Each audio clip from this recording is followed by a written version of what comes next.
Hello, my name is Trevor Hewins, and the research question of this presentation is how does religiosity affect people's view on abortion? A particular gap in the literature was in regard to the frequency that religious service attendance affects the opinion on abortion. The current literature was more concerned with the differences among race, gender, and religion, and it asserted that overall people are becoming more aggressive due to increases in education, urbanism, and secularism. It also placed great importance on situationality, as few people identify as strictly pro life or pro choice, with there being a very large gray area for many people. There's also a difference in support versus the legality and the morality on people's thoughts on abortion, as there is a section of people that frown on it as a procedure, but still believe that the procedure should be legal if necessary. Segueing off of the literature is the hypotheses in regard to the research question. Hypothesis 1 being an increase in frequency of attending religious services among religious folk will lead to a decrease in support for abortion, and hypothesis 2 being an increase in frequency of attending religious services among religious folk will not necessarily equate to an increase in support for religion influencing legislation. This leads into the methodology in which a survey was developed, 15 questions regarding abortion, and then 5 demographic questions.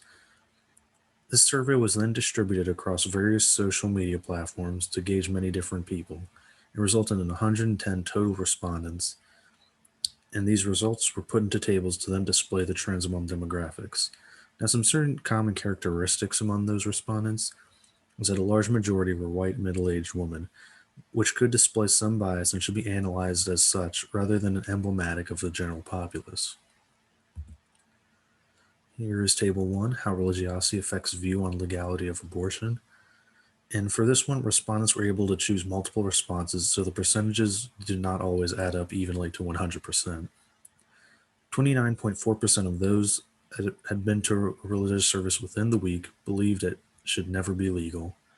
Over 50% of those that are religious but haven't recently attended a service believe that abortion should be legal in all cases. This is a clear progression towards a more pro life viewpoint the further left on the chart someone is.